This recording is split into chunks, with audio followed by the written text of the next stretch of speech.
author Elton Trueblood, in The Predicament of Modern Man, writes that the biggest disappointment of the 21st century has been, in spite of technological advances, scientific discoveries, economic and political breakthroughs, the biggest disappointment in the 21st century is that we have not become a more healthier and wholesome society. Mr. Trueblood writes that as technology has advanced, morality has declined. As industry has skyrocketed, ethics and values have nosedived. As the economy has moved into the 21st century, we are leaving the poor and the most vulnerable behind. For less than 10% of this nation's population controls the wealth of the land, while the remaining 90% has no say and very little wealth. We live in a society that is unraveling. We live in a world that has completely gone awry. We are losing the war to save our children. A recent study out says that every 7 days during the school year, there's a shooting or a gun found in a school somewhere in America. And thus our children are dying before they actually have a chance to live. For their futures are being destroyed, their hopes are being dashed, for they are dying before they learn to drive. For far too numerous are the images of young people in handcuffs too large for their wrists. For in city after city, young people know how to fire a gun before they can walk and chew gum at the same time. And even though our country's life expectancy is somewhere around 80 years, yet the teenage suicide rate has increased threefold in the last 10 years. For now, not only are babies having babies, but now babies are killing babies. For this is even more evident when you read the statistics involving our children. The dropout rates, the truancy rates, the pregnancy rates, the reading levels which have declined in succeeding years. For 85% of all juvenile offenders can't read or write. And brothers and sisters, you and I, we just have a lot of challenges on our hands right now.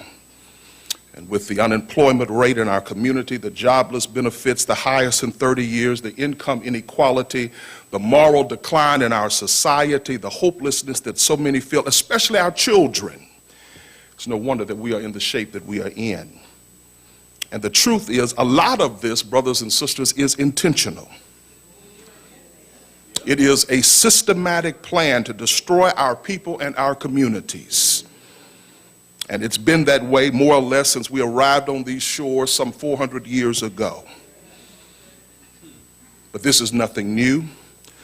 For just like our text, when Israel lived in Egypt, Pharaoh saw that no matter how he oppressed Israel, they would rise above it.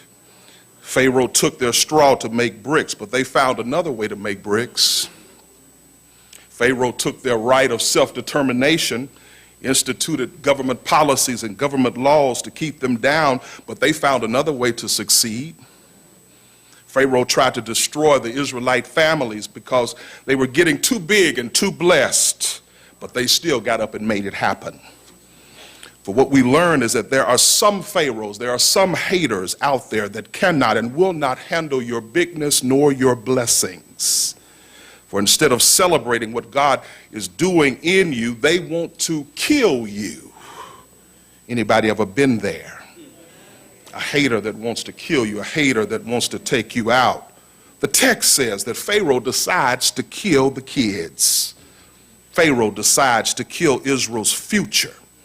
For if you want to kill a nation, kill the nation's next generation. Kill the kids, kill them with HIV/AIDS, kill them with drugs and crack cocaine, kill them with senseless violence, kill them with failing schools. The Bible says that Pharaoh came up with a diabolical plan of genocide. And the plan was to have the midwives to kill the Israelite children while the mothers were in labor. And at the heart of this plan was Pharaoh's astrologers that had predicted that a Hebrew male child would rise amongst the people and overtake his throne. And so in a paranoid attempt to curtail Israel's birth rate, He ordered all Israelite men into back-breaking slave labor. But that did not stop Israel's growth. Israel kept growing. For when Israel continued to multiply, Pharaoh commanded the midwives, Shiphrah and Puah, to kill all the newborn boys. The midwives who are named in the text, Shiphrah and Puah, even though their lives were at stake, the Bible says that they refused to comply with the decree. For they came up, Elder Winston, with a logical and rational explanation as to why the Egyptian birth control plan was not working. For the midwives told Pharaoh that the Israelite women were more vigorous than the Egyptian women, that they could have a baby in the field in the morning and go back to work the next day. And you and I, we've heard stories of our foremothers who would drop a baby in the morning and be back in the cotton field in the evening. But the midwives' logical and rational explanation to Pharaoh, I've got to tell us this morning, it was much more deeper than that. For at the core of the midwives' decision to not comply was a respect for the life that God created. For at a deeper level, the midwives understood that for birth to take place, for a child to be conceived and gestate for up to 9 months was and is a miracle from the hand of God.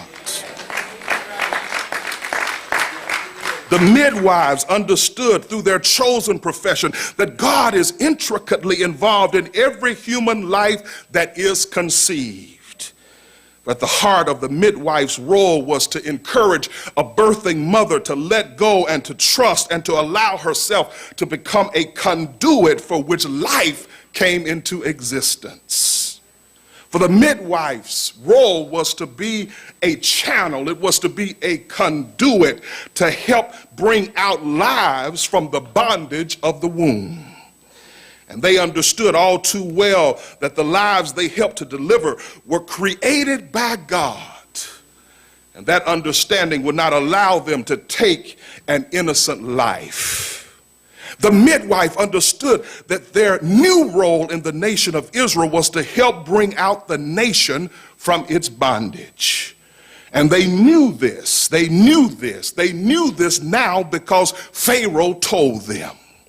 For Pharaoh told them that if you can kill a kid on the birthing stool, if you can kill a kid in the classroom, if you can kill Trayvon or Jordan Davis or Renisha McBride, you can prevent the arising of the one that will free his or her people. That's why, brothers and sisters, education is so important today. A quality education is a way out of the poverty of bondage.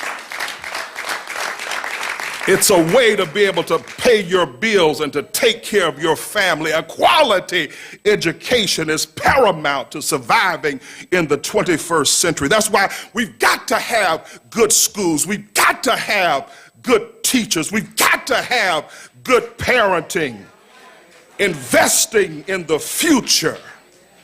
And I've come to announce to us this morning that the church has to become the midwife of the 21st century.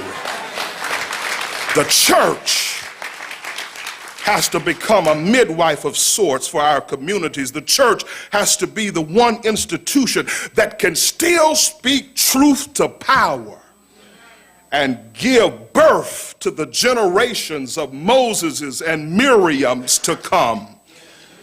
The midwives, brothers and sisters, they were God's agents. They were God's representatives in the earth on the birthing stool, pushing out the ones that would tell Pharaoh, let my people go. And you and I, we're called to be midwives today. That's why you and I, we don't have a significant amount of time to play games. We've got to go out and birth the next liberator. We've got to go out and birth the next emancipator of our people. And Pharaoh knows this. He knows this. She knows this. That's why they're messing with voting rights. Pharaoh knows this. That's why the economy is all jacked up. It's not jacked up just because it's jacked up. It's jacked up on purpose. Pharaoh knows this. That's why more money is spent on building prisons than investing in our schools.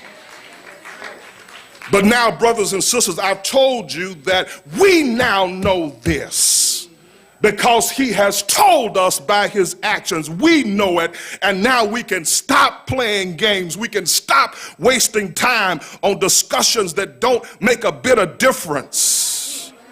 We know it now so that we can pick ourselves up and take responsibility for our own children. I wish I had a witness there. One of the lessons we learned from these midwives, Shiphrah and Puah, is that they were on another level spiritually. They knew themselves, how can I put this? They knew themselves some God. They knew God. They saw God in and on that birthing stool. I need you to get that image in your head. They went every day throughout the day and they watched women give birth to babies. Then in the birthing of the babies, they saw God in and on that birthing stool. So you did not have to convince them that there was a God. They saw God in action every day. And when you see God in action every day at work, it awakens your spirituality. It takes your spiritual maturity to another level. When you see God in action every day. For Shiphrah and Puah's spiritual maturity, their greatness in spirituality does not lie only in the fact that they did not kill the children. Rather, it lies in the fact that they had the spiritual and intellectual tenacity to think and come up with a plan to keep the children alive. For at the heart of their plan was a fear, it was a respect, it was an awe for God. They feared God. And I've got to be honest with us this morning, as I thought about the idea of fearing God, I've come to the conclusion that most people today don't fear God. Most of us, we don't really fear God, truthfully. Most people really don't fear God, because if we fear God, we wouldn't have all the violence and the killing that we have in our streets. We don't fear God because we're so removed, we're so distant from the power of God. We really don't fear God. Really don't fear God. Many of our lives are so contained. Don't tell it like it is. Our lives are so contained. Our lives are so rehearsed, meaning that there's no spontaneity. Everything has to be exactly this way every time, every day, the same way, the same thing. We don't avail ourselves to the miraculous power of God. We don't fear God. We don't really fear God. We've got to have things like we want it every single time, and if it's not that way, then whoop.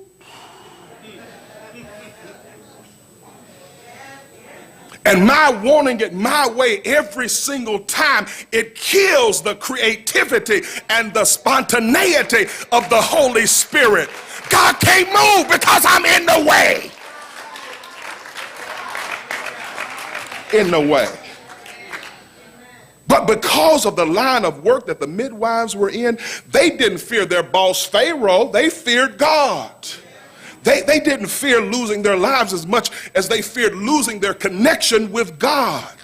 The midwives, y'all, they got it. The midwives, they got it. The midwives got that their boss Pharaoh was not going to get them into heaven. However, he could put them into hell. For like the midwives, I'd rather have Pharaoh mad at me than God against me any day. I wish I had a witness right there.